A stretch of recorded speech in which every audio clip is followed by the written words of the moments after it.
Buenas noches amigos, hoy los invitamos a escuchar la lectura colectiva del cuento Bartleby, el escribiente, del escritor estadounidense Herman Melville. Soy un hombre de cierta edad. En los últimos 30 años, mis actividades me han puesto en íntimo contacto con un gremio interesante y hasta singular, del cual entiendo nada se ha escrito hasta ahora, el de los amanuenses o copistas judiciales. He conocido a muchos profesional y particularmente, y podría referir diversas historias que harían sonreír a los señores benévolos y llorar a las almas sentimentales. Pero a las biografías de todos los amanuenses prefiero algunos episodios de la vida de Bartleby, que era uno de ellos, el más extraño que yo he visto o de quien tenga noticia. De otros copistas no podría escribir biografías completas, nada semejante puede hacerse con Bartleby. No hay material suficiente para una plena y satisfactoria biografía de este hombre. Es una pérdida irreparable para la literatura. Bartleby era uno de esos seres de quienes nada es indagable, salvo en las fuentes originales, en este caso, exiguas. De Bartleby no sé otra cosa que la que vieron mis asombrados ojos, salvo un nebuloso rumor que figurará en el epílogo. Antes de presentar al amanuense tal como lo vi por primera vez, conviene que registre algunos datos míos, de mis empleados, de mis asuntos, de mi oficina y de mi ambiente general. Esa descripción es indispensable para una inteligencia adecuada del protagonista de mi relato. Soy, en primer lugar, un hombre que desde la juventud ha sentido profundamente que la vida más fácil es la mejor. Por eso, aunque pertenezco a una profesión proverbialmente energética y a veces nerviosa hasta la turbulencia, jamás he tolerado que esas inquietudes conturben mi paz. Soy de esos abogados sin ambición que nunca se dirigen a un jurado o solicitan de algún modo el aplauso público. En la serena tranquilidad de un cómodo retiro, realizo cómodos asuntos entre las hipotecas de personas adineradas, títulos de renta y acciones. Cuantos me conocen, considéranme un hombre eminentemente seguro. El finado Juan Jacobo Astor, personaje muy poco dado a poéticos entusiasmos, no titubea en declarar que mi primera virtud era la prudencia, la segunda, el método. No lo digo por vanidad, pero registro el hecho de que mis servicios profesionales no eran desdeñados por el finado Juan Jacobo Astor, nombre que reconozco, me gusta repetir porque tiene un sonido orbicular y tintinea como el oro acuñado. Espontáneamente agregaré que yo no era insensible a la buena opinión del finado Juan Jacobo Astor. Poco antes de la historia que narraré, mis actividades habían aumentado en forma considerable. Había sido nombrado para el cargo, ahora suprimido en el estado de Nueva York, de agregado a la Suprema Corte. No era un empleado difícil, pero sí muy agradable, remunerativo. Rara veces me enojo, raras veces me permito una indignación peligrosa ante las injusticias y los abusos, pero ahora me permitiré ser temerario y declarar que considero la súbita y violenta supresión del cargo de agregado por la nueva Constitución como un acto prematuro, pues yo tenía descontado hacer de sus gajes una renta vitalicia y solo percibí los de algunos años, pero esto es al margen. Mis oficinas ocupaban un piso alto en el número 10 de Wall Street. Por un lado, daban a la pared blanqueada de un espacioso tubo de aire, cubierto por una claraboya y que abarcaba todos los pisos. Este espectáculo era más bien manso, pues le faltaba lo que los paisajistas llaman animación. Aunque así fuera, la vista del otro lado ofrecía, por lo menos, un contraste. En esa dirección, las ventanas dominaban sin el menor obstáculo una alta pared de ladrillo, ennegrecida por los años y por la sombra. Las ocultas bellezas de esta pared no exigían un telescopio, pues estaba a pocas varas de mis ventanas, para beneficio de espectadores miopes. Mis oficinas ocupaban el segundo piso. A causa de la gran elevación de los edificios vecinos, el espacio entre esta pared y la mía se parecía no poco a un enorme tanque cuadrado. En el período anterior al advenimiento de Bartleby, yo tenía 2 escribientes bajo mis órdenes y un muchacho muy vivo para los mandados. El primero, Turkey, el segundo, Nippers, y el tercero, Ginger. Estos son nombres que no es fácil encontrar en las guías. Eran en realidad sobrenombres, mutuamente conferidos por mis empleados y que expresaban sus respectivas personas o caracteres. Primero, Turkey era un inglés bajo, obeso, de mi edad más o menos, esto es, no lejos de los 60. De mañana, podríamos decir, su rostro era rosado, pero después de las 12, su hora de almuerzo, resplandecía como una hornalla de carbones de Navidad, y seguía resplandeciendo, pero con un descenso gradual hasta las 6 p.m.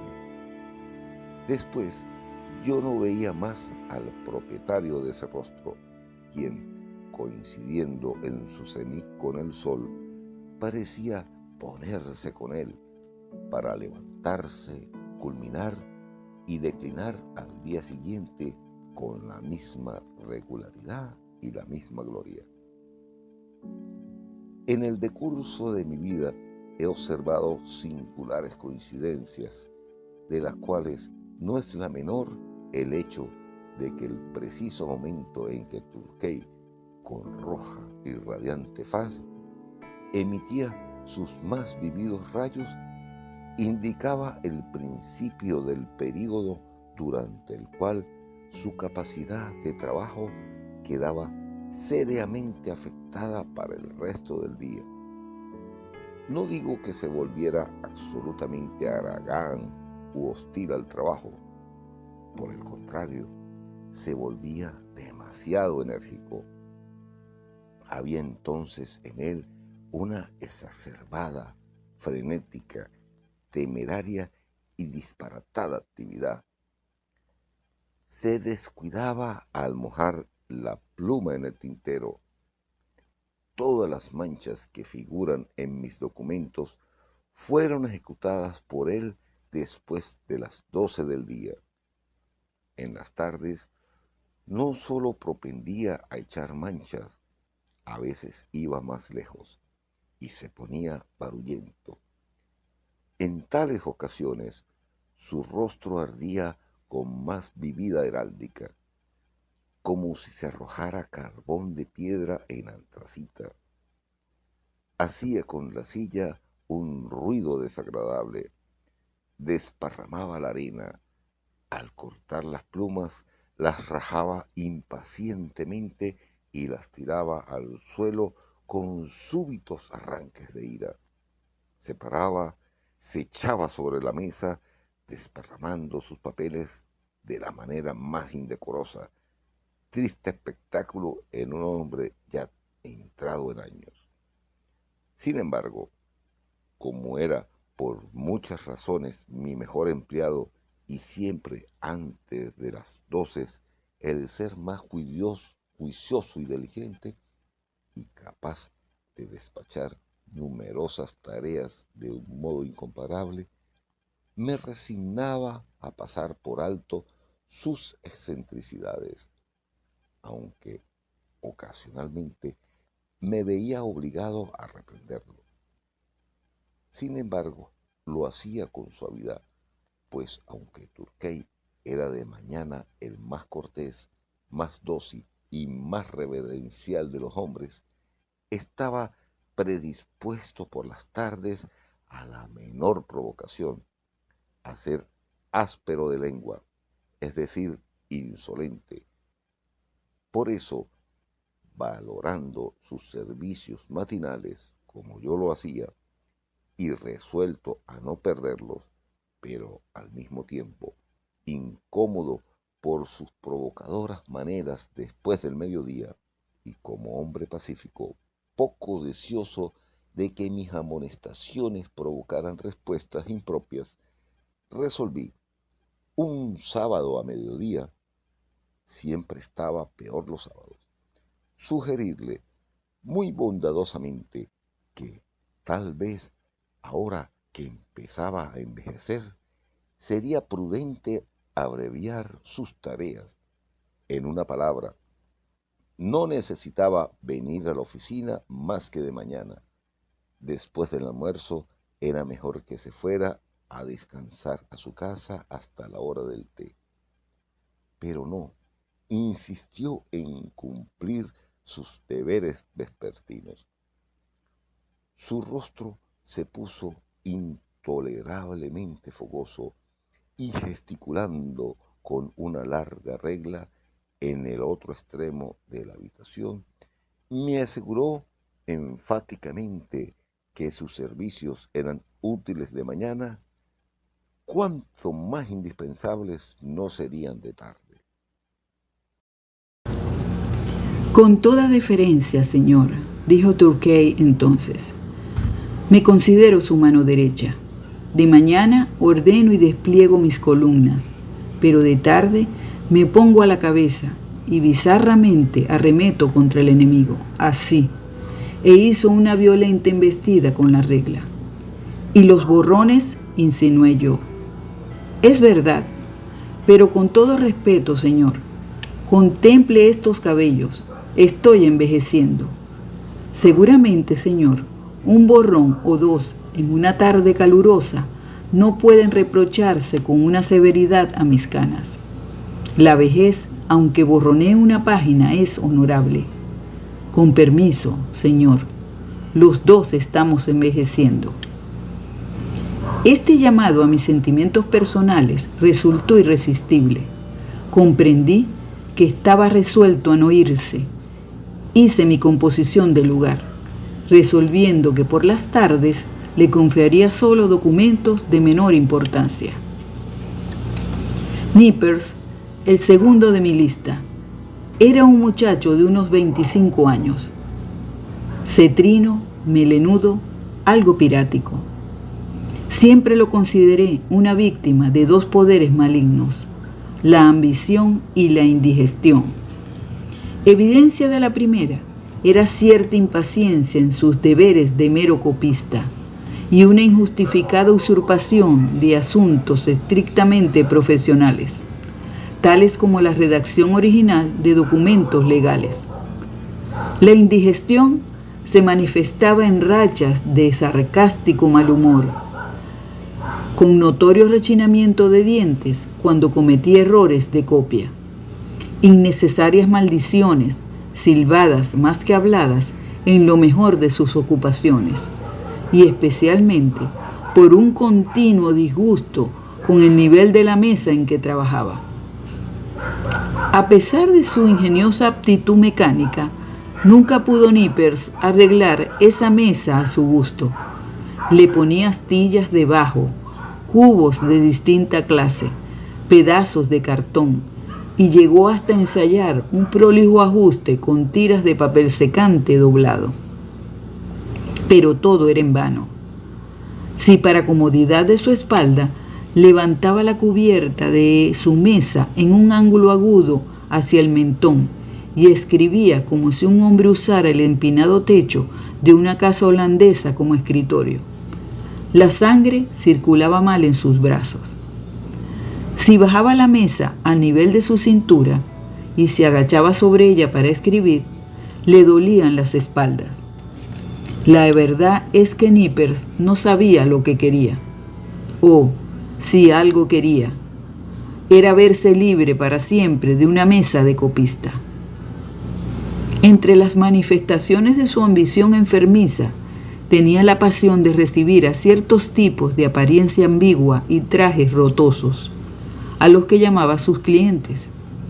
Comprendí que no solo le interesaba la política parroquial, a veces hacía sus negocios en los juzgados, y no era desconocido en las antesalas de la cárcel. Tengo buenas razones para creer, sin embargo, que un individuo que lo visitaba en mis oficinas y a quien pomposamente insistía en llamar mi cliente, era solo un acreedor y la escritura una cuenta. Pero con todas sus fallas y todas las molestias que me causaba, Nippers, como su compatriota Torquay, me era muy útil. Escribía con rapidez y letra clara, y cuando quería no le faltaban modales distinguidos.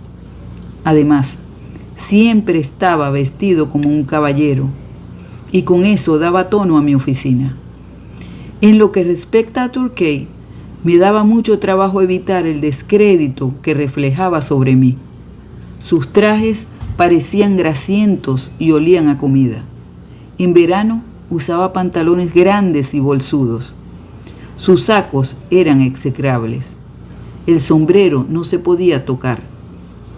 Pero mientras sus sombreros me eran indiferentes, ya que su natural cortesía y deferencia como inglés subalterno lo llevaban a sacárselo apenas entraba en el cuarto, su saco ya era otra cosa. Hablé con él respecto a su ropa, sin ningún resultado.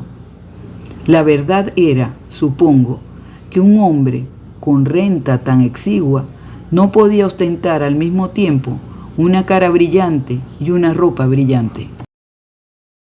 Como observó Nippers una vez, Torquay gastaba casi todo su dinero en tinta roja.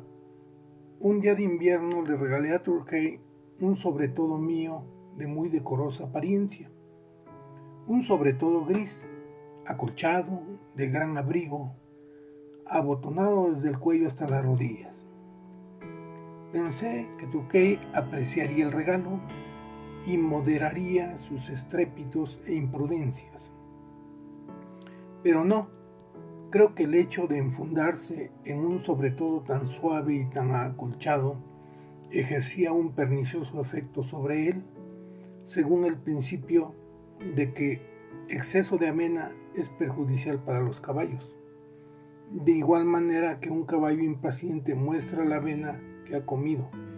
Así Torquay mostraba su sobretodo, le daba insolencia, era un hombre a quien perjudicaba la prosperidad. Aunque en lo referente a la continencia de Torquay, yo tenía mis presunciones, en lo referente a Nippers estaba persuadido de que cualesquiera fueran sus faltas en otros aspectos, era por lo menos un joven sobrio. Pero la propia naturaleza era su tabernero, y desde su nacimiento le había suministrado un carácter tan irritable y tan alcohólico que toda bebida subsiguiente le era superflua. Cuando pienso que en la calma de mi oficina Nippers se ponía de pie, se inclinaba sobre la mesa, estiraba los brazos, levantaba todo el escritorio y lo movía, y lo sacudía marcando el piso, como si la mesa fuera un perverso ser voluntarioso dedicado a vejarlo y a frustrarlo. Claramente comprendo que para Nippers el aguardiente era superfluo. Era una suerte para mí que, debido a su causa primordial, la mala digestión, la irritabilidad y la consiguiente nerviosidad de Nippers eran más notables de mañana, y que de tarde estaba relativamente tranquilo, y como los paroxismos de Torquay solo se manifestaban después de mediodía. Nunca debí sufrir a la vez las excentricidades de los dos. Los ataques se relevaban como guardias. Cuando el de Nippers estaba de turno, el de Torquay estaba franco, y viceversa. Dadas las circunstancias, era este un buen arreglo. Ginger Nut el tercero en mi lista, era un muchacho de unos 12 años. Su padre era carrero, ambicioso de ver a su hijo. Antes de morir en los tribunales y no en el pescante, por eso lo colocó en mi oficina como estudiante de Derecho, mandadero, barredor y limpiador, a razón de $1 por semana. Tenía un escritorio particular, pero no lo usaba mucho. Pasé revista a su cajón una vez. Contenía un conjunto de cáscaras de muchas clases de nueces. Para este perspicaz estudiante, toda la noble ciencia del derecho cabía en una cáscara de nuez. Entre sus muchas tareas, la que desempeñaba con mayor presteza consistía en proveer de manzanas y de pasteles a Turkey y a Nippers. Ya que la copia de expedientes es tarea proverbialmente seca, mis 2 amanuenses solían humedecer sus gargantas con helados, de los que pueden adquirirse en los puestos cerca del correo y de la aduana. También solían encargar a Gingernut ese bizcocho especial, pequeño, chato, redondo y sazonado con especias, cuyo nombre se le daba. En las mañanas frías, cuando había poco trabajo, Turkey los engullía a docenas como si fueran obleas. Lo cierto es que por un penique venden 6 u 8, y el rasguido de la pluma se combinaba con el ruido que hacía al triturar las abiscochadas partículas. Entre las confusiones vespertinas y los fogosos atolondramientos de Turkey, recuerdo que una vez humedeció con la lengua un bizcocho de jengibre y lo estampó como sello en un título hipotecario. Estuve entonces en un tris de despedirlo, pero me desarmó con una reverencia oriental, diciéndome: Con permiso, señor, creo que he estado generoso suministrándole un sello a mis despensas. Mis primitivas tareas de escribano de transferencias y buscador de títulos y redactor de documentos recónditos de toda clase aumentaron considerablemente con el nombramiento de agregado a la Suprema Corte. Ahora había mucho trabajo, para el que no bastaban mis escribientes. Requerí un nuevo empleado. En contestación a mi aviso, un joven inmóvil apareció una mañana en mi oficina. La puerta estaba abierta, pues era verano. Reviosa figura, pálidamente pulcra, lamentablemente decente, incurablemente desolada. Era Bartleby. Después de algunas palabras sobre su idoneidad, lo tomé feliz de contar entre mis copistas a un hombre de tan morigerada apariencia que podría influir de modo benéfico en el arrebato carácter de Turkey y en el fogoso de Nippers. Yo hubiera debido decir que una puerta vidriera dividía en 2 partes mi escritorio o mis escritorios. Una ocupada por mis amanuenses, la otra por mí. Según mi humor, las puertas estaban abiertas o cerradas. Resolví colocar a Bartleby en un rincón junto a la portada, pero de mi lado, para tener a mano a ese hombre tranquilo en cualquier tarea insignificante. Coloqué su escritorio junto a una ventanita en ese costado del cuarto que originariamente daba algunos patios traseros y muros de ladrillos, pero que ahora, debido a posteriores construcciones, aunque daba alguna luz, no tenía vista alguna. A 3 pies de los vidrios había una pared, y la luz bajaba de muy arriba, entre 2 altos edificios, como desde una pequeña abertura en una cúpula. Para que el arreglo sea satisfactorio, conseguí un alto biombo verde que enteramente aislara a Bartleby de mi vista, dejándolo sin embargo al alcance de mi voz. Así, en cierto modo, se unaban sociedad y retiro. Al principio, Bartleby escribió extraordinariamente, como si hubiera parecido un ayuno de algo que copiar. Parecía hartarse con mis documentos. No se detenía para la digestión. Trabajaba día y noche copiando a la luz del día y a la luz de las velas. Yo, encantado con su aplicación, me hubiera encantado aún más si él hubiera sido un trabajador alegre. Pero escribía silenciosa, pálida, mecánicamente. Una de las indispensables tareas del escribiente es verificar la fidelidad de la copia, palabra por palabra. Cuando hay dos o más amanuenses de una oficina, se ayudan mutuamente en este examen, uno leyendo la copia, el otro siguiendo el original. Es un asunto cansador, insípido y letárgico. Comprendo que para temperamentos sanguíneos resultaría intolerable. Por ejemplo, no me imagino al ardoroso Byron sentado junto a Bartleby, resignado a cotejar un expediente de 500 páginas, escritas con letra apretada. Yo ayudaba en persona a confrontar algún documento breve, llamando a Turkey o a Nippers con este propósito. Uno de mis fines al colocar a Bartleby tan a mano detrás del biombo era aprovechar sus servicios en estas ocasiones triviales al tercer día de su estada y antes de que fuera necesario examinar lo escrito por él. La prisa por completar un trabajito que tenía entre manos me hizo llamar súbitamente a Bartleby. En el apuro y en la justificada expectativa de una obediencia inmediata, yo estaba en el escritorio con la cabeza inclinada sobre el original y con la copia en la mano derecha, algo nerviosamente extendida, de modo que, al surgir de su retiro, Bartleby pudiera tomarla y seguir el trabajo sin dilaciones. En esta actitud estaba cuando le dije lo que debía hacer, esto es, examinar un breve escrito conmigo. Imaginen mi sorpresa, mi consternación, cuando sin moverse de su ángulo, Bartleby, con una voz singularmente suave y firme, replicó: Preferiría no hacerlo. Me quedé un rato en silencio perfecto, ordenando mis atónitas facultades. Primero se me ocurrió que mis oídos me engañaban o que Bartleby no había entendido mis palabras. Repetí la orden con la mayor claridad posible, pero con claridad se repitió la respuesta.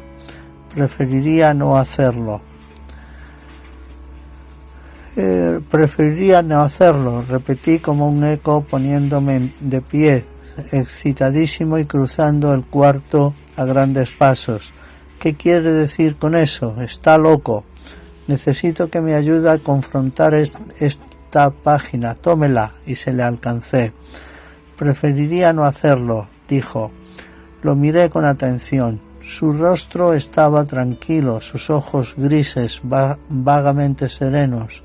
Ni un rasgo denotaba agitación. Si hubiera habido en su actitud la menor incomodidad, enojo, impaciencia o impertinencia, en otras palabras, si hubiera habido en él cualquier manifestación normalmente humana, yo lo hubiera despedido en forma violenta. Pero, dadas las circunstancias, hubiera sido como poner en la calle a mi pálido busto en yeso de Cícero. Me quedé mirándolo un rato largo, mientras él seguía escribiendo y luego volvía a mi escritorio. Esto es rarísimo, pensé. ¿Qué hacer? Mis asuntos eran urgentes. Resolví olvidar aquello, reservándolo para algún momento libre en el futuro. Llamé del otro cuarto a Nippers y pronto examinamos el escrito. Pocos días después, Bartleby concluyó 4 documentos extensos, copias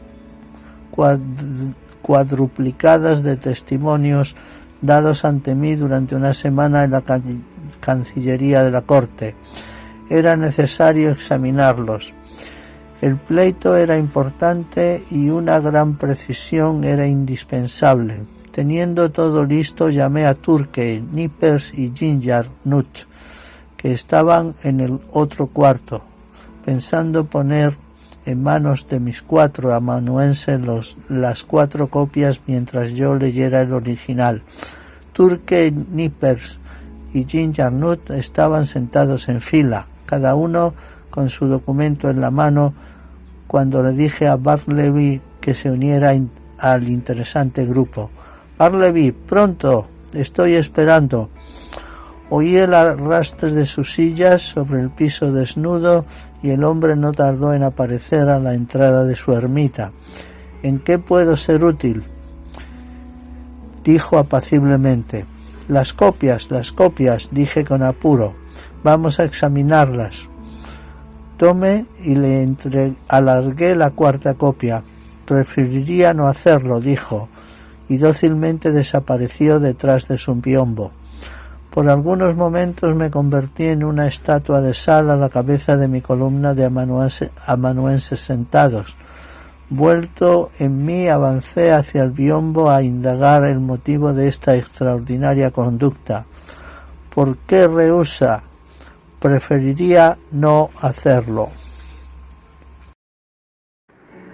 En cualquier otro hombre me hubiera precipitado en un arranque de ira, desdeñando explicaciones, y lo hubiera arrojado ignominiosamente de mi vista. Pero había algo en Bartleby que no solo me desarmaba singularmente, sino que de manera maravillosa me conmovía y desconcertaba. Me puse a razonar con él. Son sus propias hojas las que estamos por confrontar. Esto le ahorrará trabajo, pues un examen bastará para sus 4 copias. Es la costumbre. Todos los copistas están obligados a examinar su copia. ¿No es así? ¿No quiere hablar? Conteste. Prefiero no hacerlo, replicó melodiosamente. Me pareció que mientras me dirigía a él, consideraba con cuidado cada aserto mío, que comprendía por entero el significado, que no podía contradecir irresistible conclusión, pero que al mismo tiempo alguna suprema consideración lo inducía a contestar de ese modo. ¿Está resuelto? Entonces, a no acceder a mi solicitud hecha de acuerdo con la costumbre y el sentido común. Brevemente me dio a entender que en ese punto mi juicio era exacto. Sí, su decisión era irrevocable. No es raro que el hombre a quien contradicen de una manera insólita e irracionable, bruscamente descrea de su convicción más elemental. Empieza a vislumbrar vagamente que, por extraordinario que parezca, toda la justicia, toda la razón está de otro lado. Si hay testigos imparciales, se vuelve a ello para que de algún modo lo refuercen. Torquay, dije, ¿qué piensa de esto? ¿Tengo razón? Con todo respeto, señor, dijo Torquay en su tono más suave. Creo que la tiene. Naisper, ¿qué piensa de esto? Yo lo echaría a puntapié de la oficina. El sagaz lector habrá percibido que, siendo de mañana, la contestación de Torquay estaba concebida en términos tranquilos y corteses, y la de Naisper era malhumorada, o para repetir una frase anterior, diremos que el mal humor de Naisper estaba a la guardia, y el de Torquay estaba franco. Ginger-Nut, dije, ávido de obtener en mi favor el sufragio más mínimo. ¿Qué piensa de esto? Creo, señor, que está un poco chiflado, replicó Ginger-Nut con una mueca burlona. ¿Está oyendo lo que opinan? Le dije, volviéndome al biombo. Salga y cumpla su deber. No condescendió a contestar. Tuve un momento de molesta perplejidad, pero las tareas surgían, y otra vez decidí postergar el estudio de este problema a futuros ocios. Con un poco de incomodidad llegamos a examinar los papeles sin Bartleby, aunque a cada página Turkey deferentemente daba su opinión de que este procedimiento no era correcto, mientras Naipers, retorciéndose en su silla con una nerviosidad dispéptica, trituraba sus dientes apretados intermitentes maldiciones silbadas contra el idiota testarudo de detrás del biombo. En cuanto a él, Naisper, esta era la primera y última vez que haría mis remuneraciones el trabajo de otro. Pasaron algunos días en los que el amanuense tuvo que hacer otro largo trabajo. Su conducta extraordinaria me hizo vigilarle estrechamente. Observé que jamás iba a almorzar. En realidad que jamás iba a ninguna parte. Jamás que yo supiera había estado ausente de la oficina. Era un centinela perpetuo en su rincón. Noté que a las 11 de la mañana Schingernut solía avanzar hasta la apertura del biombo como atraído por una señal silenciosa, invisible para mí.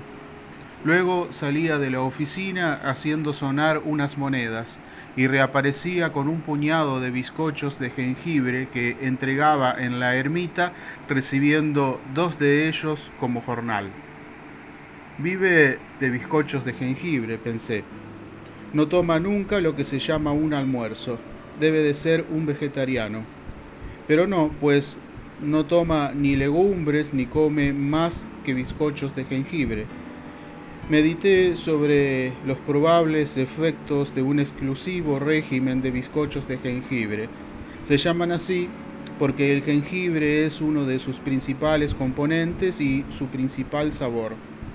Ahora bien, ¿qué es el jengibre? Una cosa cálida y picante. ¿Era Bartleby cálido y picante? Nada de eso. El jengibre entonces no ejercía efecto alguno sobre Bartleby. Probablemente él prefería que no lo ejerciera. Nada exaspera más a una persona seria que una resistencia pasiva. Si el individuo resistido no es inhumano y el individuo resistente es inofensivo en su pasividad, el primero, en sus mejores momentos, caritativamente procurará que su imaginación interprete lo que su entendimiento no puede resolver. Así me aconteció con Bartleby y sus manejos. Pobre hombre, pensé yo, no lo hace por maldad. Es evidente que no procede por insolencia. Su aspecto es suficiente prueba de lo involuntario de sus rarezas. Me es útil, puedo llevarme bien con él. Si lo despido, caerá con un patrón menos indulgente, será maltratado y tal vez llegará miserablemente a morirse de hambre.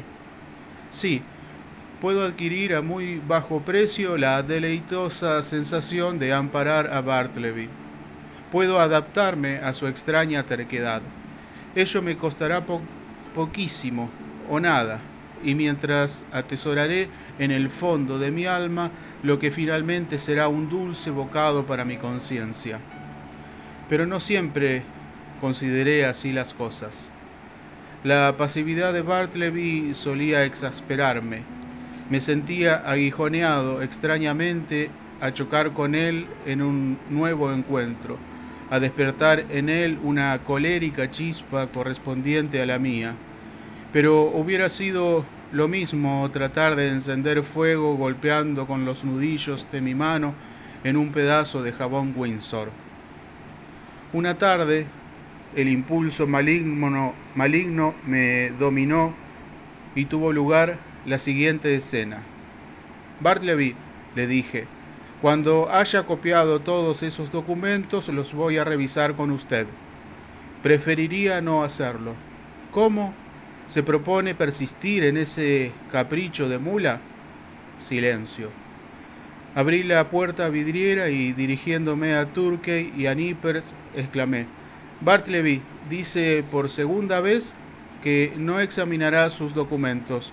¿Qué piensa de eso, Turkey? Hay que recordar que era de tarde. Turkey resplandecía como una marmita de bronce. Tenía empapada la calva. Tamborillaba con los dedos sobre sus papeles borroneados. ¿Qué pienso?, rugió Turkey. Pienso que voy a meterme en el biombo y le voy a poner un ojo negro. Con estas palabras se puso de pie y estiró los brazos en una postura pugilística. Se disponía a hacer efectiva su promesa, cuando lo detuve, arrepentido de haber despertado la belicosidad de Turkey después de almorzar.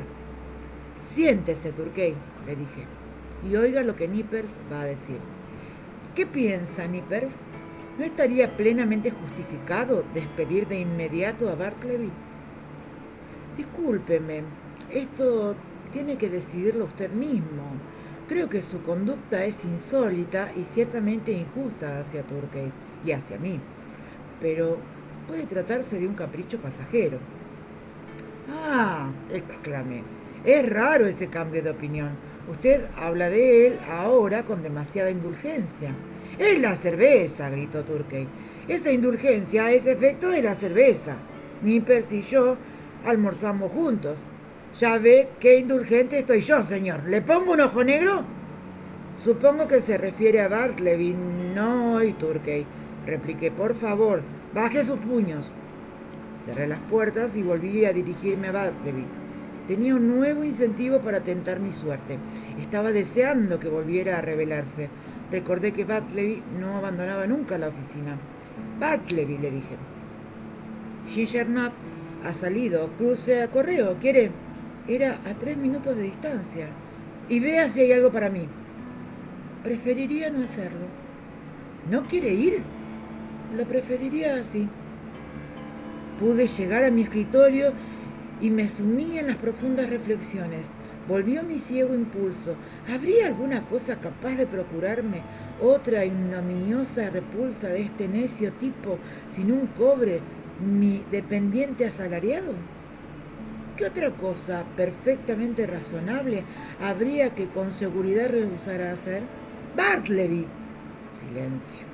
¡Bartleby! Más fuerte. Silencio. ¡Bartleby! Vociferé. Como un verdadero fantasma cediendo a las leyes de una invocación mágica, apareció al tercer llamado. Vaya al otro cuarto y dígale a Nippers que venga. Preferiría no hacerlo, dijo con respetuosa lentitud y desapareció mansamente. Muy bien, Bartleby, dije con voz tranquila y aplomada, y serenamente severa, insinuando el inalterable propósito de alguna terrible y pronta represalia.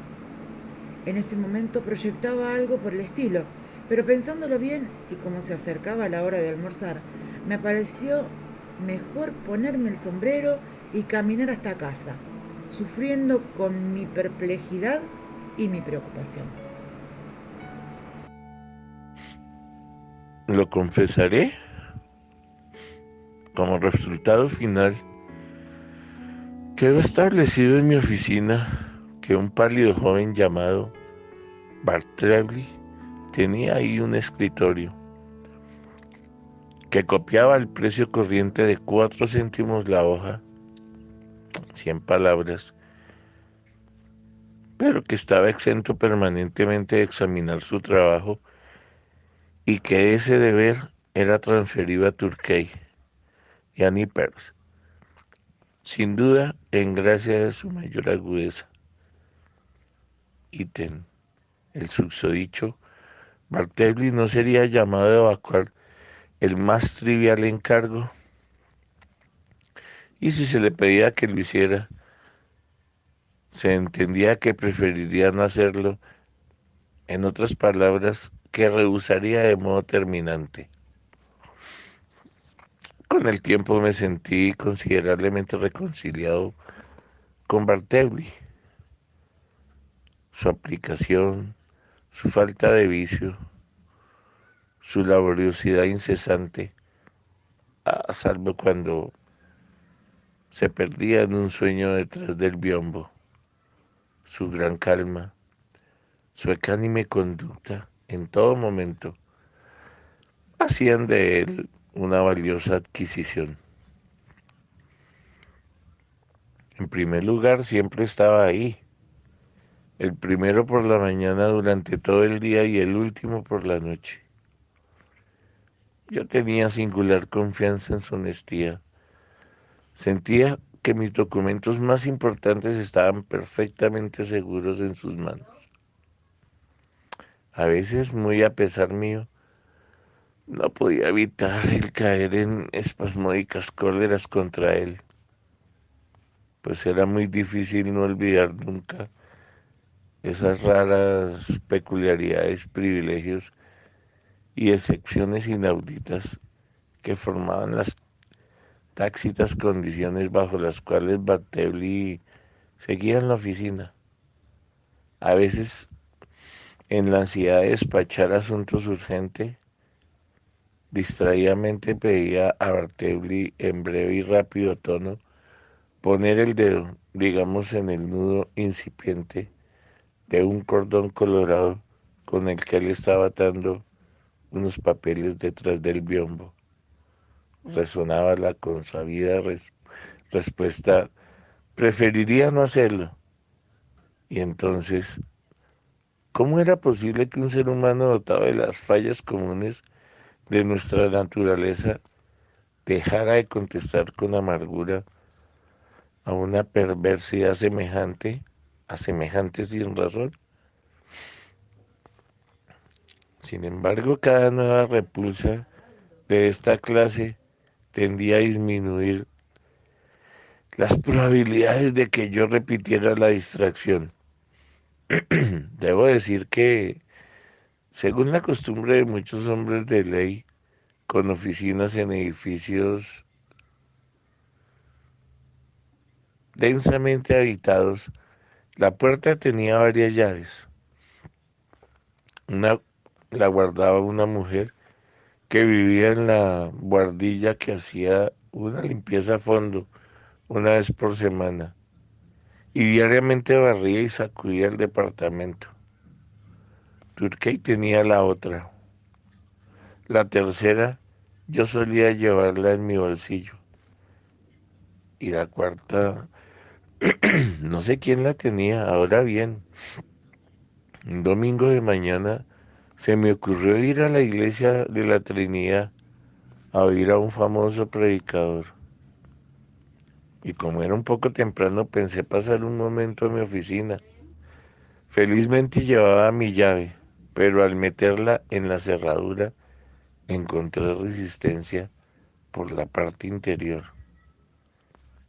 Llamé consternado, vi girar una llave por dentro y, exhibiendo su pálido rostro por la puerta entreabierta, entreví a Bartleby, en mangas de camisa y en un raro y andrajoso desabiche. Se excusó, mansamente dijo que estaba muy ocupado y que preferiría no recibirme por el momento. Añadió que sería mejor que yo fuera a dar 2 o 3 vueltas por la manzana y que entonces habría terminado sus tareas. La inesperada aparición de Bartleby, ocupando mi oficina un domingo con su cadavérica indiferencia caballeresca, pero tan firme y tan seguro de sí, tuvo tan extraño efecto que de inmediato me retiré de mi puerta y cumplí sus deseos, pero no sin variados pujos de inútil rebelión contra la mansa desfachatez de este inexplicable amanuense. Su maravillosa mansedumbre no solo me desarmaba, me acobardaba, porque considero que es una especie de cobarde el que tranquilamente permite a su dependiente asalariado que le dé órdenes y que lo expulse en sus dominios. Además, yo estaba lleno de dudas sobre lo que Bartleby podría estar haciendo en mi oficina, en mangas de camisa y todo deshecho. Un domingo de mañana pasaría algo impropio. No, eso quedaba descartado. No podía pensar ni por un momento que Bartleby fuera una persona inmoral. Pero, ¿qué podía estar haciendo ahí? ¿Copias? No, por excéntrico que fuera Bartleby, era notoriamente decente. Era la última persona para sentarse en su escritorio en un estado vecino a la desnudez. Además era domingo, y había algo en Barleby que prohibía suponer que violaría la santidad de ese día con tareas profanas. Con todo, mi espíritu no estaba tranquilo, y lleno de inquieta curiosidad, volví por fin a mi puerta. Sin obstáculo, introduje la llave, abrí y entré. Barleby no se veía. Miré ansiosamente por todo, eché una ojeada detrás del biombo, pero era claro que se había ido. Después de un prolijo examen, comprendí que por un tiempo indefinido Barleby debía haber comido y dormido y haberse vestido en mi oficina, y eso sin vajilla, cama o espejo. El tapizado asiento de un viejo sofá desvencijado mostraba en un rincón la huella visible de una flaca forma reclinada. Enrollada bajo el escritorio encontré una frazada.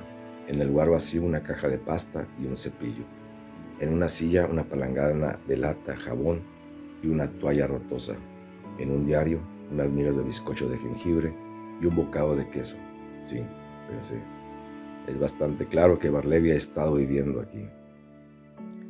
Entonces me cruzó el pensamiento, qué miserables orfandades, miserias, soledades quedan reveladas aquí. Su pobreza es grande, pero su soledad, qué terrible, piensen. Los domingos Wall Street es un desierto como la Arabia Pétrea, y cada noche de cada día es una desolación. Este edificio también, que en los días de semana bulle de animación y de vida, por la noche retumba de puro vacío. Y el domingo está desolado. Y es aquí donde Barleby hace su hogar, único espectador de una soledad que ha visto poblada una especie de inocente y transformado Mario, meditando entre las ruinas de Cartago. Por primera vez en mi vida, una impresión de abrumadora y punzante melancolía se apoderó de mí. Antes, nunca había experimentado más que ligeras tristezas, no desagradables. Ahora el lazo de una común humanidad me arrastraba al abatimiento, una melancolía fraternal. Los dos, yo y Barleby, éramos hijos de Adán. Recordé las sedas brillantes y los rostros dichosos que había visto ese día, bogando como cisnes por el Mississippi de Broadway, y los comparé al pálido copista reflexionando. Ah, la felicidad busca la luz. Por eso juzgamos que el mundo es alegre, pero el dolor se esconde en la soledad, por eso juzgamos que el dolor no existe. Estas imaginaciones, quimeras, indudablemente de un cerebro tonto y enfermo, me llevaron a pensamientos más directos sobre las rarezas de Barleby. Presentimientos de extrañas novedades me visitaron. Creí ver la pálida forma del amanuense, entre desconocidos indiferentes, extendidas en su estremecida mortaja. De pronto, me atrajo el escritorio cerrado de Barleby con su llave visible en la cerradura. No me llevaba, pensé, ninguna intención aviesa ni el apetito de una desalmada curiosidad. Además, el escritorio es mío y también su contenido. Bien puedo animarme a revisarlo. Todo estaba metódicamente arreglado, los papeles en orden, los casilleros eran profundos. Removiendo los legajos archivados, examiné el fondo. De pronto sentí algo y lo saqué. Era un viejo pañuelo de algodón, pesado y anudado. Lo abrí y encontré que era una caja de ahorros. Entonces recordé todos los tranquilos misterios que había notado en el hombre. Recordé que solo hablaba para contestar, que, aunque a intervalos tenía tiempo de sobra, nunca lo había visto leer. No, ni siquiera un diario. Que por largo rato se quedaba mirando por su pálida ventana detrás del biombo al ciego muro de ladrillos. Yo estaba seguro que nunca visitaba una fonda o un restaurante, mientras su pálido rostro indicaba que nunca bebía cerveza como Turkey, ni siquiera té o café como los otros hombres, que nunca salía a ninguna parte, que nunca iba a dar un paseo, salvo tal vez ahora, que había rehusado decir quién era o de dónde venía, o si tenía algún pariente en el mundo, que, aunque tan pálido y tan delgado, nunca se quejaba de mala salud. Y más aún, yo recordé cierto aire de inconsciente, de descolorida, ¿cómo diré? De descolorida altivez, digamos, o austera reserva, que me había infundido una mansa condescendencia con sus rarezas cuando se trataba de pedirle el más ligero favor. aunque su larga inmovilidad me indicara que estaba detrás de su biombo, entregado a uno de sus sueños frente al muro. Meditando en estas cosas y ligándolas al reciente descubrimiento de que había convertido mi oficina en su residencia, y sin olvidar sus mórbidas cavilaciones, meditando en estas cosas, repito, un sentimiento de prudencia nació en mi espíritu. Mis primeras reacciones habían sido de pura melancolía y lástima sincera. Pero, a medida que la desolación de Bartley se agrandaba en mi imaginación, esa melancolía se convirtió en miedo, esa lástima en repulsión. Tan cierto es, y a la vez tan terrible, que hasta cierto punto el pensamiento del espectáculo de la pena atrae nuestros mejores sentimientos. Pero algunos casos especiales no van más allá. Se equivocan quienes afirman que esto se debe al natural egoísmo del corazón humano. Más bien, proviene de cierta desesperanza de remediar un mal orgánico y excesivo. Y cuando se percibe que esa piedad no lleva a un socorro efectivo, el sentido común ordena al alma librarse de ella. Lo que vi esa mañana me convenció que el amanuense era la víctima de un mal innato e incurable. Yo podía dar una limosna a su cuerpo, pero su cuerpo no le dolía. Tenía el alma enferma y yo no podía llegar a su alma. No cumplí. Esa mañana, mi propósito de ir a la Trinidad. Las cosas que había visto me incapacitaban, por el momento, para ir a la iglesia. Al dirigirme a mi casa, iba pensando en lo que haría con Bartley. Al fin, me resolví. Lo interrogaría con calma a la mañana siguiente, acerca de su vida, etc. Y si se rehusaba a contestarme francamente y sin reticencias, le daría un billete de $20, además de lo que le debía, diciéndole que ya no necesitaba sus servicios, pero que, en cualquier otra forma en que necesitara mi ayuda, se la prestaría gustoso. Especialmente le pagaría los gastos para trasladarse al lugar de su nacimiento, donde quiera que fuera. Además, si al llegar a su destino necesitara ayuda, una carta haciéndomelo saber no quedaría sin respuesta. La mañana siguiente llegó. Bartley, dije, llamándole comedidamente. Silencio. Bartley, dije en tono aún más suave. Venga, no le voy a pedir que haga nada que usted prefiera no hacer. Solo quiero conversar con usted. Con esto, se me acercó silenciosamente. ¿Quiere decirme, Bartley, dónde ha nacido? Preferiría no hacerlo. ¿Quiere contarme algo de usted? Preferiría no hacerlo. Pero ¿qué objeción razonable puede tener para no hablar conmigo? Yo quisiera ser su amigo. Mientras yo hablaba, no me miró. Tenía los ojos fijos en el busto de Cicerón, que estaba justo detrás de mí, a unos 15 centímetros sobre mi cabeza. ¿Cuál es su respuesta, señor Bartleby?, le pregunté, después de esperar un buen rato, durante el cual su actitud era estática, notándose apenas un levísimo temblor en sus labios descoloridos. Por ahora prefiero no contestar, dijo, y se retiró a su ermita. Tal vez fui débil, lo confieso, pero su actitud en esta ocasión me irritó. No solo parecía acechar en ella cierto desdén tranquilo, su terquedad resultaba desagradecida si se considera el indiscutible buen trato y la indulgencia que había recibido de mi parte. De nuevo me quedé pensando qué haría, aunque me irritaba su proceder, aunque al entrar en la oficina yo estaba resuelto a despedirlo. Un sentimiento supersticioso olió en mi corazón y me prohibió cumplir mi propósito, y me dijo que yo sería un canalla si me atrevía a murmurar una palabra dura contra el más triste de los hombres.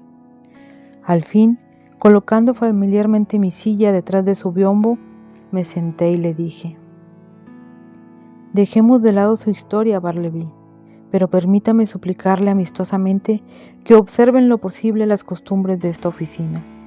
Prométame que mañana o pasado ayudará a examinar documentos. Prométame que dentro de un par de días se volverá un poco razonable. ¿Verdad, Bartleby? Por ahora prefiero no ser un poco razonable, fue su mansa y cadavérica respuesta. En ese momento se abrió la puerta vidriera y Nippers se acercó. Parecía víctima contra la costumbre de una mala noche, producida por una indigestión más severa que las de costumbre. Oyó las últimas palabras de Bartleby. «Prefiere no ser razonable», gritó Nippers.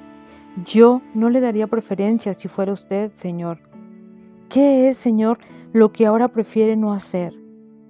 Bartleby no movió ni un dedo. «Señor Nippers», le dije, «prefiero que por el momento usted se retire». No sé cómo, últimamente yo había contraído la costumbre de usar la palabra preferir.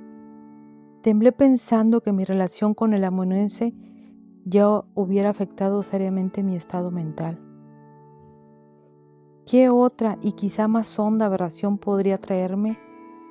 Esto había influido en mi determinación de emplear medidas sumarias.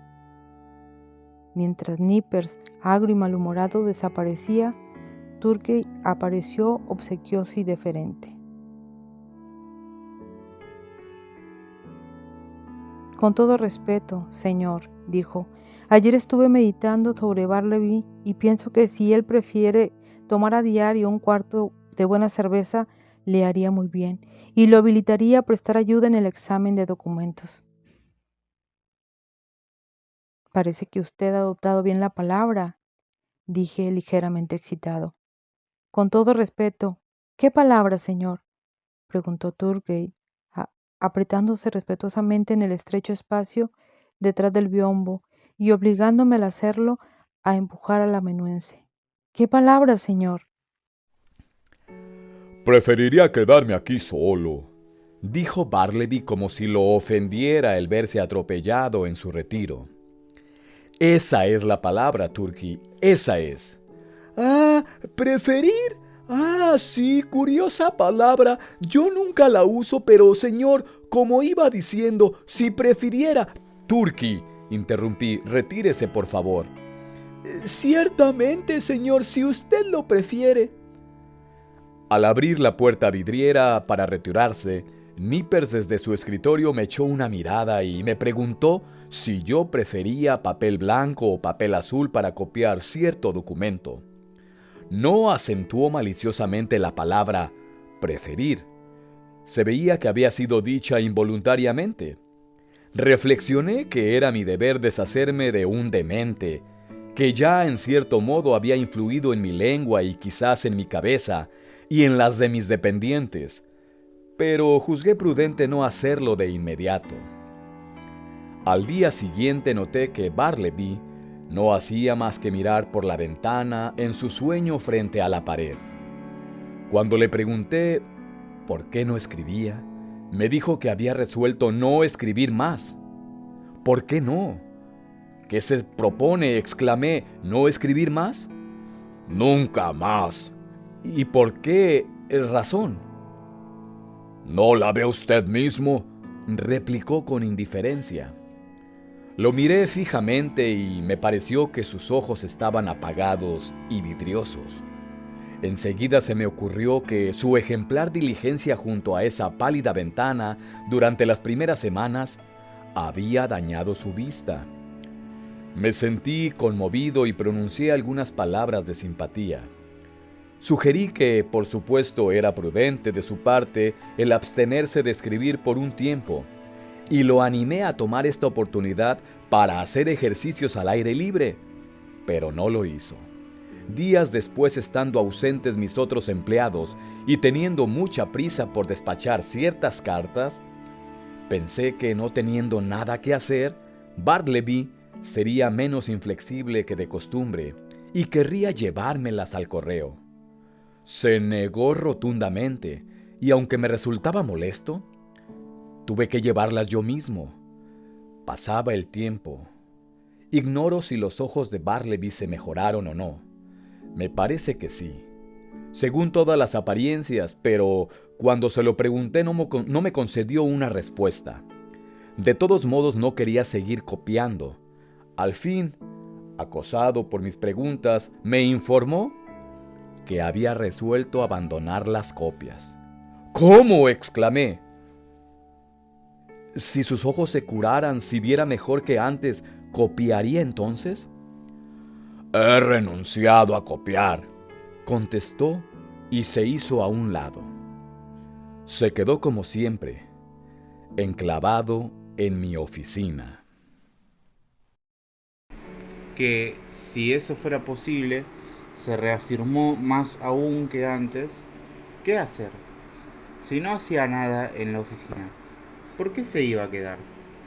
De hecho, era una carga, no solo inútil, sino gravosa. Sin embargo, le tenía lástima. No digo sino la pura verdad cuando afirmo que me causaba inquietud.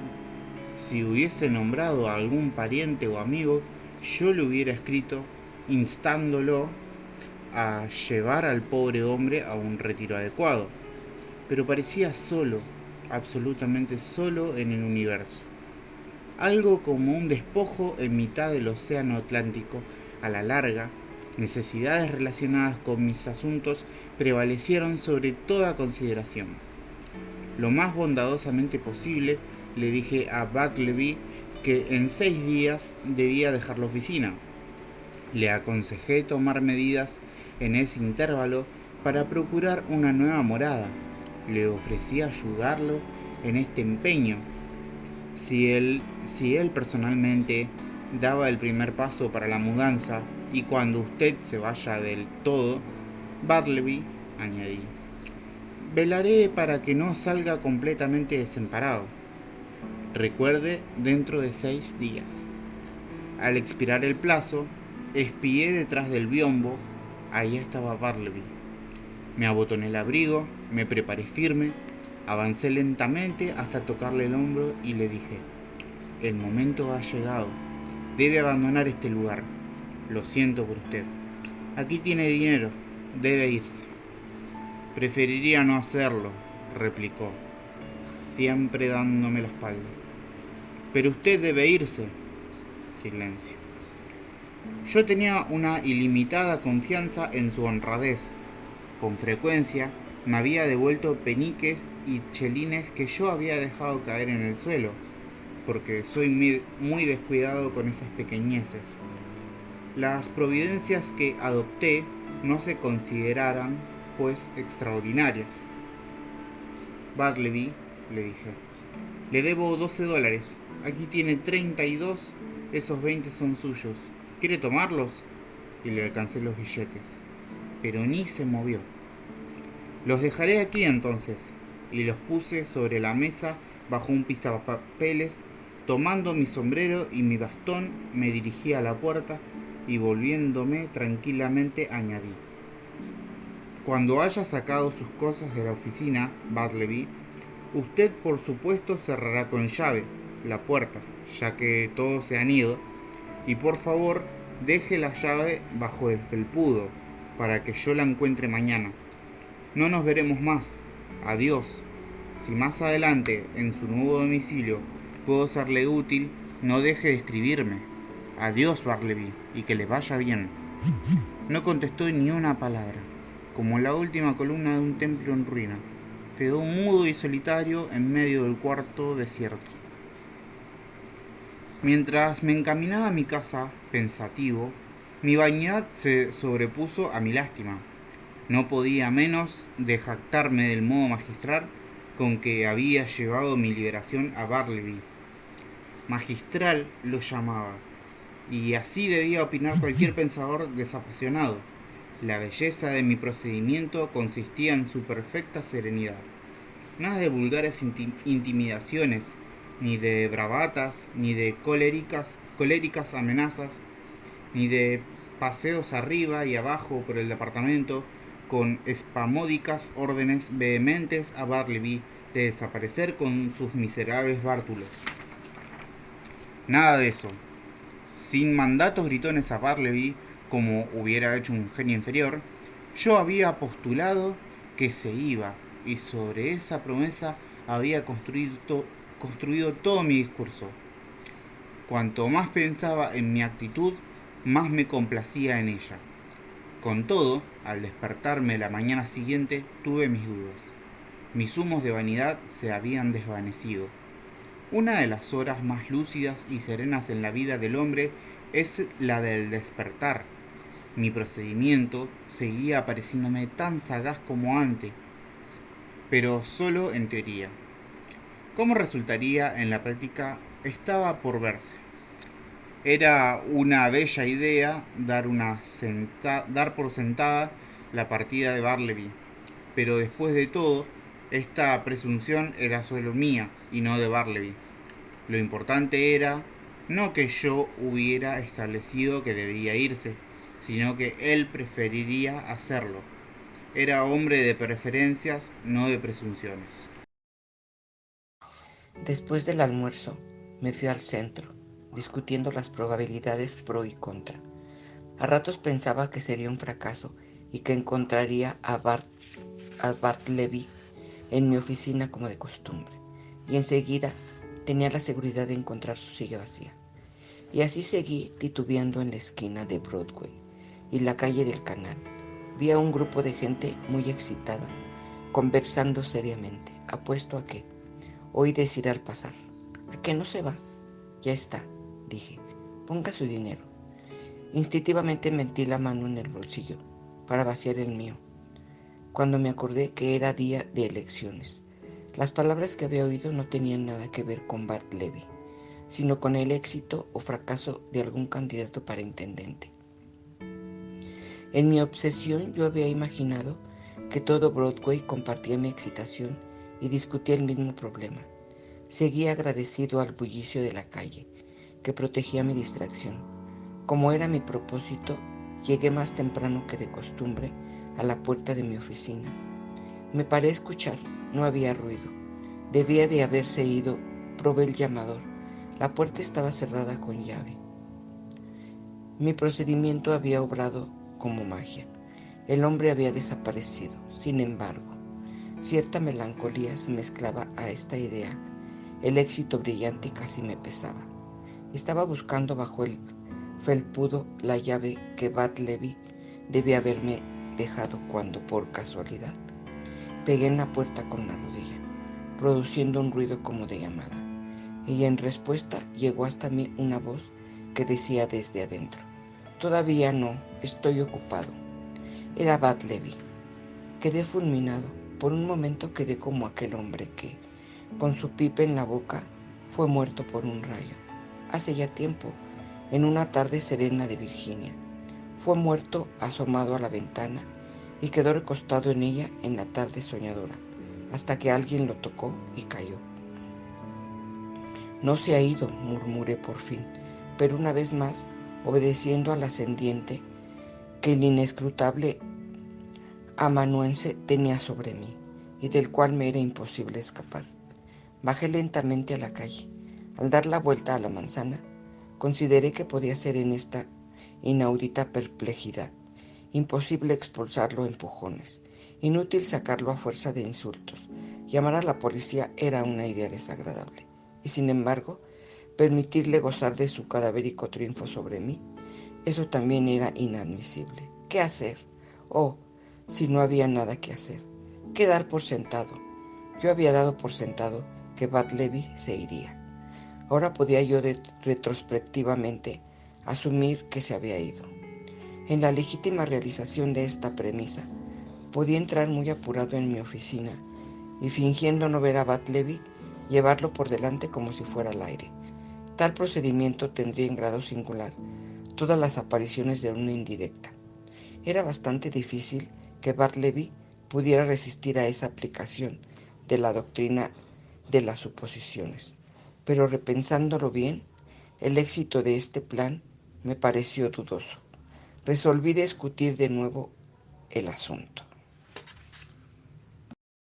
Bartleby, le dije con severa y tranquila expresión entrando a la oficina. Estoy disgustado muy seriamente. Estoy apenado, Bartleby. No esperaba esto de usted. Yo me lo había imaginado de caballeresco carácter. Yo había pensado que en cualquier dilema bastaría la más ligera insinuación, en una palabra, suposición.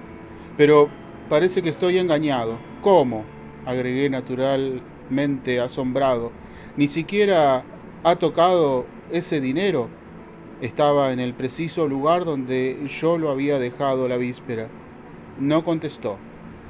¿Quiere usted dejarnos, sí o no?, pregunté en un arranque, avanzando hasta acercarme a él. Preferiría no dejarlos, replicó suavemente, acentuando el no. ¿Y qué derechos tiene para quedarse? ¿Paga alquiler? ¿Paga mis impuestos? ¿Es suya la oficina? No contestó. ¿Está dispuesto a escribir ahora? ¿Se ha mejorado de la vista? ¿Podría escribir algo para mí esta mañana? ¿O ayudarme a examinar unas líneas? ¿O ir al correo? En una palabra, ¿quiere hacer algo que justifique su negativa de irse? Silenciosamente se retiró a su ermita. Yo estaba en tal estado de resentimiento nervioso que me pareció prudente abstenerme de otros reproches. Bartleby y yo estábamos solos. Recordé la tragedia del infortunado Adanis y del aún más infortunado Colt en la solitaria oficina de este, y cómo el pobre Colt, exasperado por Adams y dejándose llevar imprudentemente por la ira, fue precipitado al acto fatal, acto que ningún hombre puede deplorar más que el actor. A menudo he pensado que si este altercado hubiera tenido lugar en la calle o en una casa particular, otro hubiera sido su desenlace. La circunstancia de estar solos en una oficina desierta, en lo alto de un edificio enteramente desprovisto de domésticas asociaciones humanas, una oficina sin alfombras, de apariencia sin duda alguna polvorienta y desolada, debe de haber contribuido a acrecentar la desesperación del desventurado Colt. Pero cuando el resentimiento del viejo Adam se apoderó de mí y me tentó en lo concerniente a Bartleby, luché con él y lo vencí. ¿Cómo? Recordando sencillamente el divino precepto: un nuevo mandamiento os doy, amaos los unos a los otros. Sí, esto fue lo que me salvó. Aparte de más altas consideraciones, la caridad obra como un principio sabio y prudente, como una poderosa salvaguardia para su poseedor. Los hombres han asesinado por celos y por rabia y por odio y por egoísmo y por orgullo espiritual, pero no hay hombre que yo sepa que haya cometido un asesinato por caridad. La prudencia, entonces, si no puede aducirse motivo mejor, basta para impulsar a todos los seres hacia la filantropía y la caridad. En todo caso, en esta ocasión me esforcé en ahogar mi irritación con el amanuense, interpretando benévolamente su conducta. Pobre hombre, pensé, no sabe lo que hace y además ha pasado días muy duros y merece indulgencia. Procuré también ocuparme en algo y al mismo tiempo consolar mi desaliento. Traté de imaginar que en el curso de la mañana, en un momento que le viniera bien, Bartleby, por su propia y libre voluntad, saldría de su ermita decidido a encaminarse a la puerta. Pero no, llegaron las 12:30, la cara de Turkey se encendió, volcó el tintero y empezó su turbulencia. Nippers declinó la calma y la cortesía. Ginger-Nut mascó su manzana del mediodía y Bartleby siguió de pie en la ventana en uno de sus profundos sueños frente al muro. ¿Me creerán? ¿Me atreveré a confesarlo? Esa tarde abandoné la oficina sin decirle ni una palabra más. Pasaron varios días, durante los cuales, en momentos de ocio, revisé Edward on the Will y Presley on Necessity. Estos libros, dadas las circunstancias, me produjeron un sentimiento saludable. Gradualmente llegué a persuadirme de que mis disgustos acerca del amanuense estaban decretados desde la eternidad, y Bartleby me estaba destinado por algún misterioso propósito de la divina providencia que un simple mortal como yo no podía penetrar. Sí, Bartleby, quédate ahí, detrás del biombo, pensé. No te perseguiré más, eres inofensivo y silencioso como una de esas viejas sillas. En una palabra, nunca me he sentido en mayor intimidad que sabiendo que estabas ahí. Al fin lo veo, lo siento, penetro el propósito predestinado de mi vida, estoy satisfecho. Otros tendrán papeles más elevados. Mi misión en este mundo, Bartleby, es proveerte de una oficina por el período que quieras. Creo que este sabio orden de ideas hubiera continuado de no mediar observaciones gratuitas y maliciosas que me infligieron profesionales amigos al visitar las oficinas. Como acontece a menudo, el constante roces con mentes mezquinas acaba con las buenas resoluciones de los más generosos.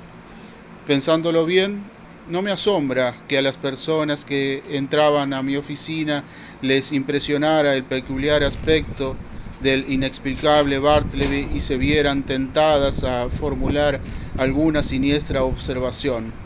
A veces un procurador visitaba la oficina y, encontrando solo al amanuense, trataba de obtener de él algún dato preciso sobre mi paradero. Sin prestarle atención, Bartleby seguía inconmovible en medio del cuarto. El procurador, después de contemplarlo un rato, se despedía, tan ignorante como había venido.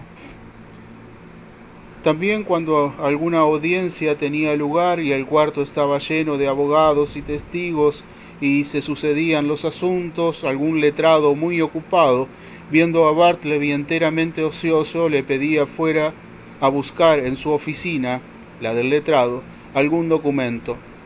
Bartleby en el acto rehusaba tranquilamente y se quedaba tan ocioso como antes. Entonces el abogado se quedaba mirándolo asombrado, le clavaba los ojos y luego me miraba a mí. Y yo, ¿qué podía decir? Por fin me di cuenta de que en todo el círculo de mis relaciones corría un murmullo de asombro acerca del extraño ser que cobijaba en mi oficina. Esto me molestaba ya muchísimo.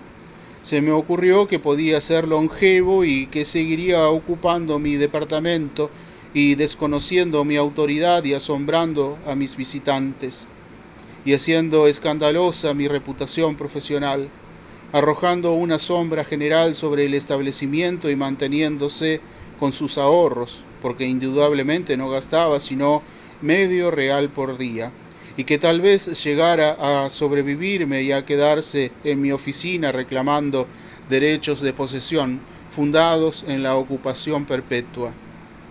A medida que esas oscuras anticipaciones me abrumaban y que mis amigos menudeaban sus implacables observaciones sobre esa aparición en mi oficina, un gran cambio se operó en mí.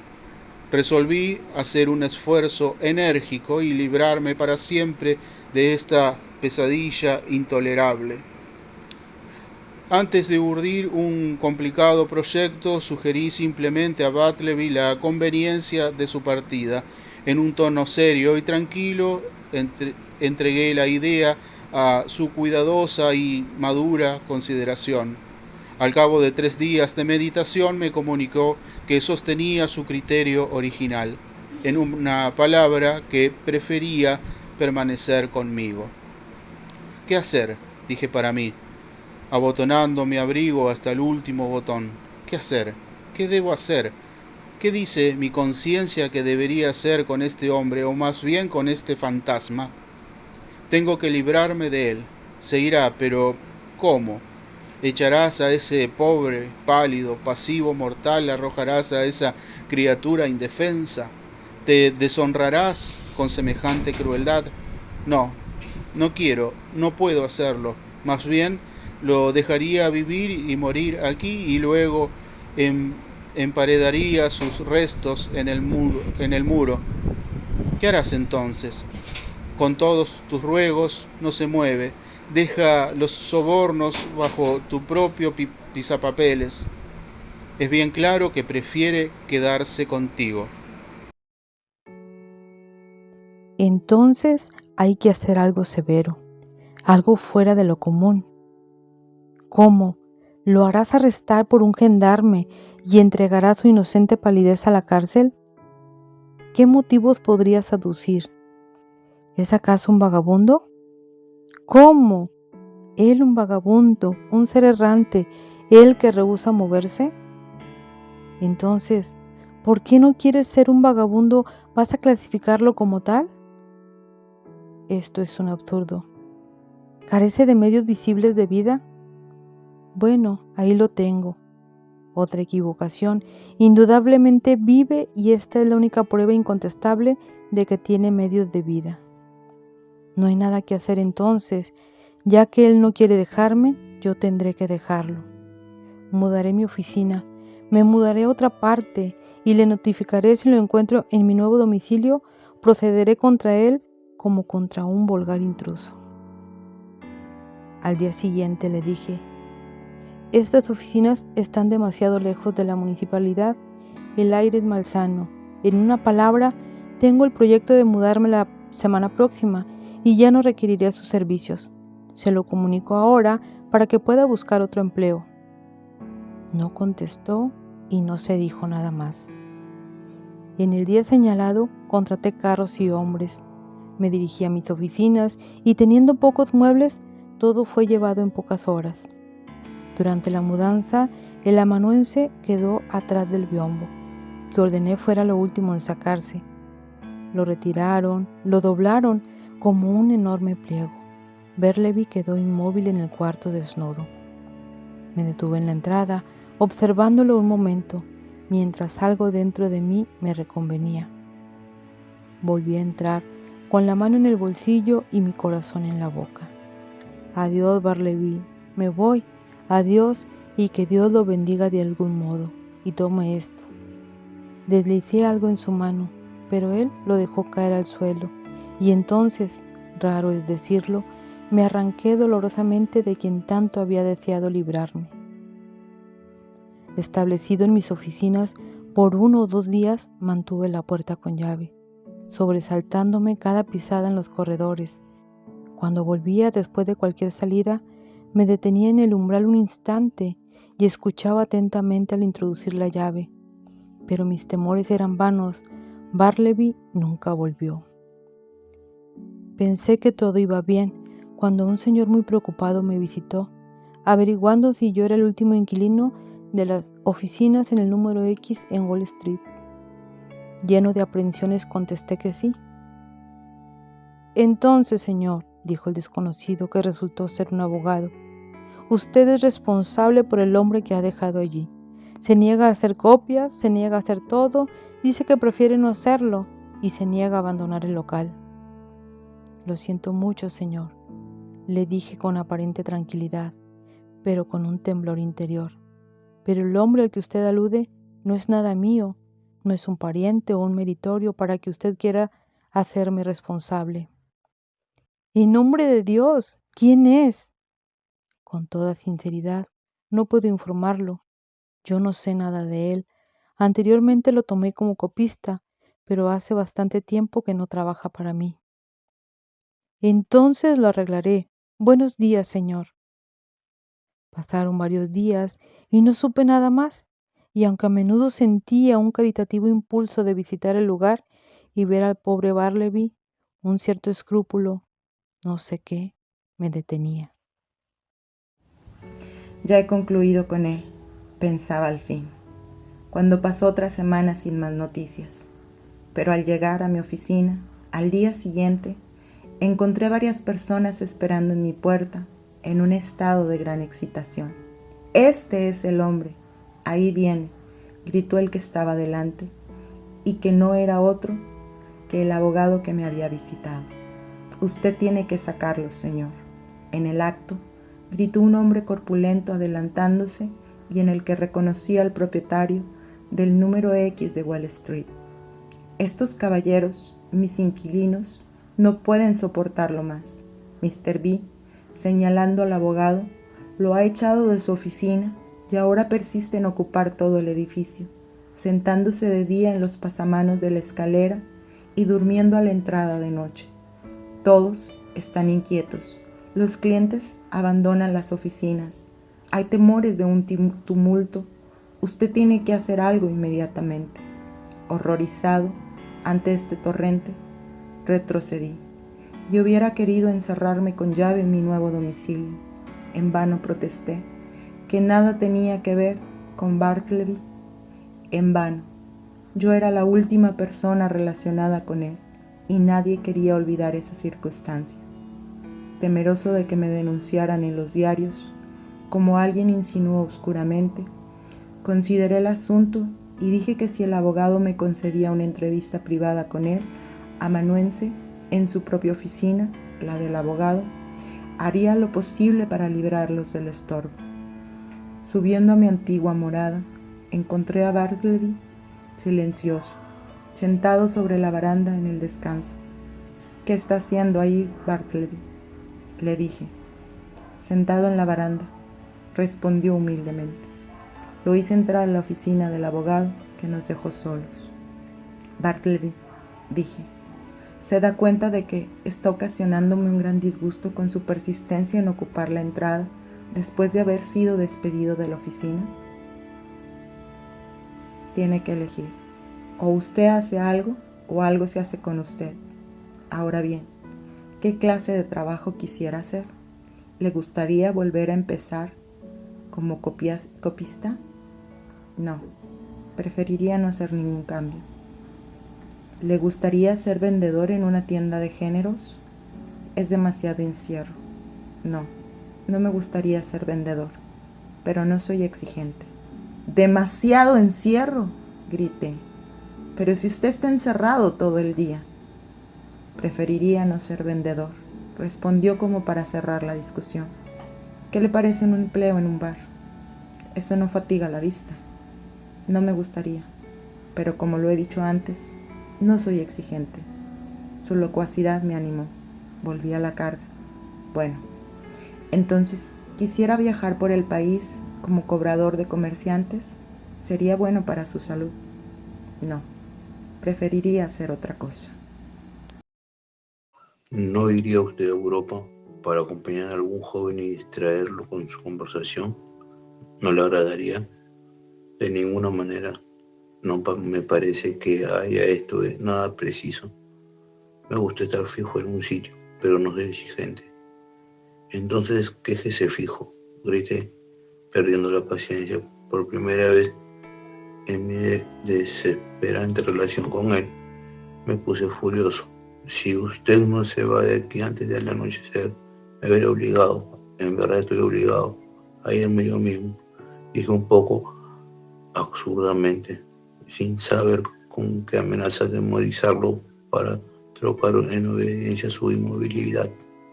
Desesperando de cualquier esfuerzo ulterior, precipitadamente me iba cuando se me ocurrió un último pensamiento, uno ya vislumbrando por mí. Bartleby, dije, en tono más bondadoso que pude adoptar, dadas las circunstancias, usted me iría a casa conmigo, no a mi oficina, sino a mi casa, a quedarse hasta encontrar un arreglo conveniente. Vámonos ahora mismo. No, por el momento prefería no hacer ningún cambio. No contesté, pero eludiendo todo por lo súbito y rápido de mi fuga, huí del edificio, corrí por Wall Street hacia Broadway y saltando en el primer ómnibus me vi libre de toda persecución.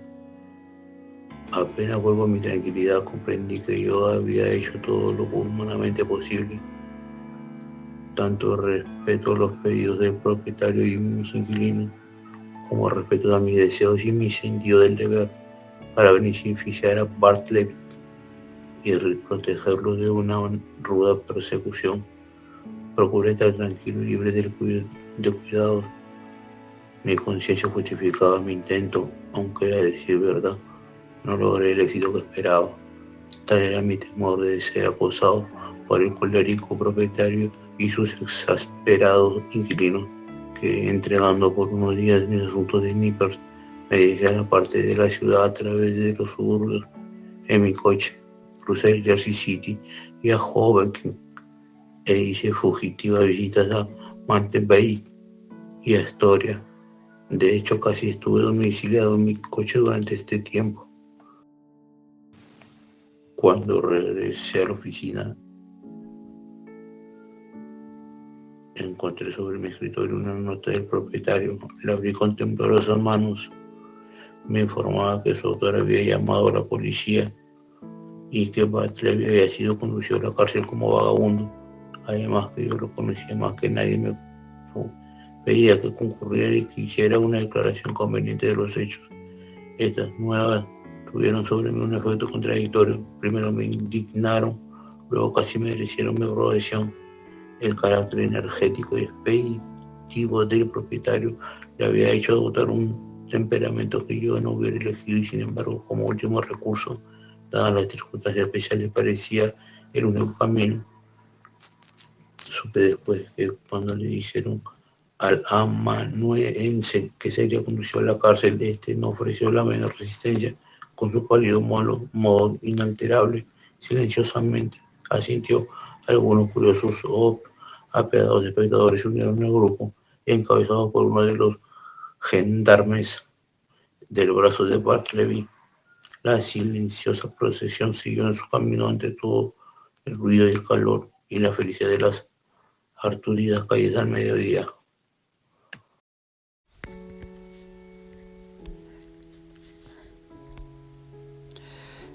El mismo día que recibí la nota, fui a la cárcel buscando al empleado y declaré el propósito de mi visita. Fui informado de que el individuo que yo buscaba estaba en efecto ahí dentro.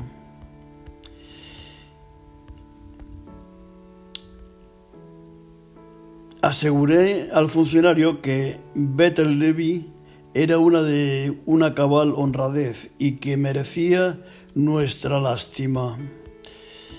Por inexplicablemente excéntrico que fuera, le referí todo lo que sabía y le sugerí que lo dejaran en un benigno encierro hasta que algo menos duro pudiera hacerse, aunque no sé muy bien en qué pensaba. De todos modos, si nada se decidía, el asilo debía recibirlo. Luego solicité una entrevista. Como no había contra él ningún cargo serio y era inofensivo y tranquilo, le permitían andar en libertad por la prisión y particularmente por los patios cercados de césped.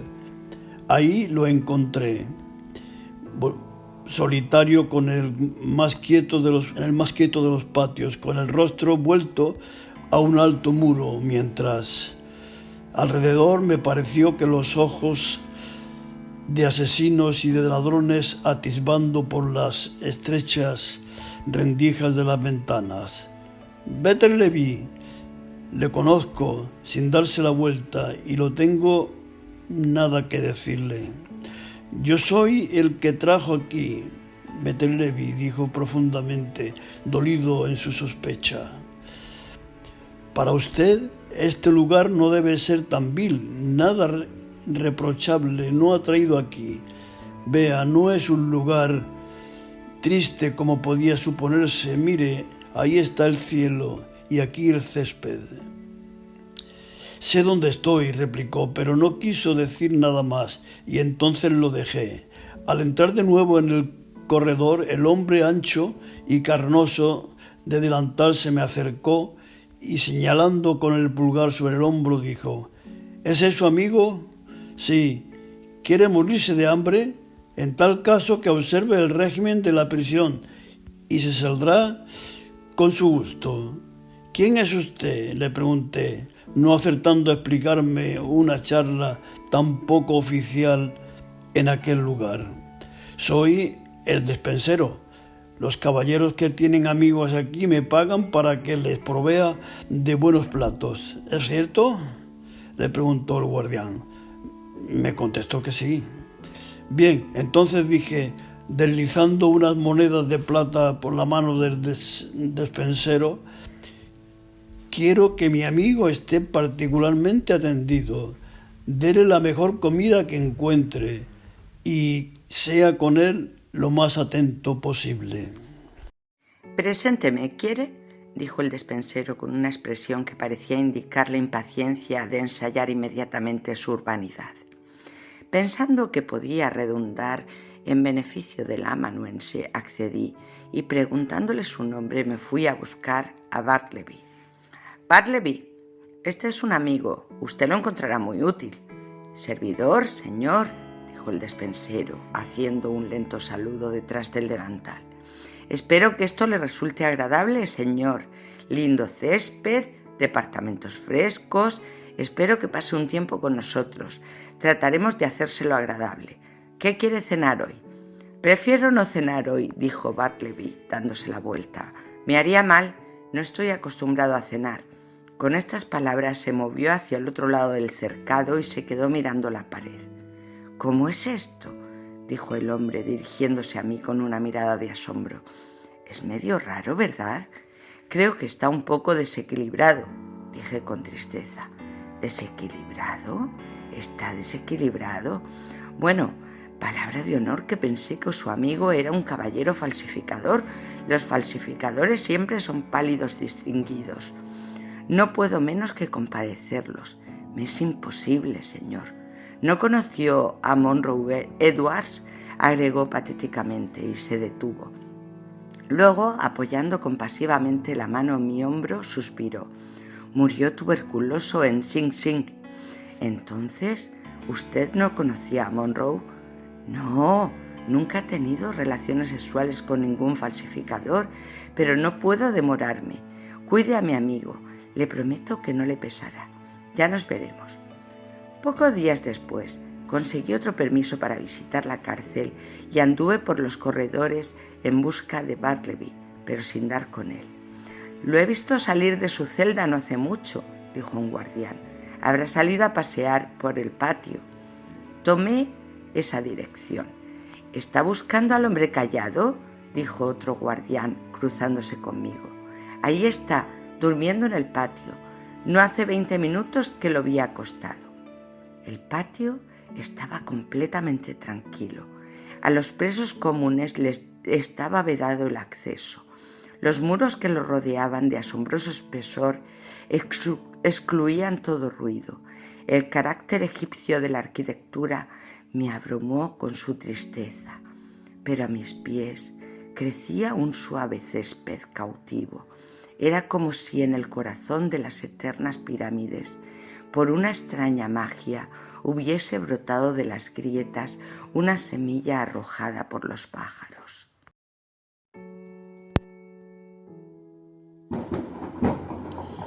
Extrañamente acurrucado al pie del muro, con las rodillas levantadas de lado, con la cabeza tocando las frías piedras, vi al consumido Bartleby. Pero no se movió. Me detuve, luego me acerqué, me incliné y vi que sus vagos ojos estaban abiertos. Por lo demás parecía profundamente dormido. Algo me impulsó a tocarlo.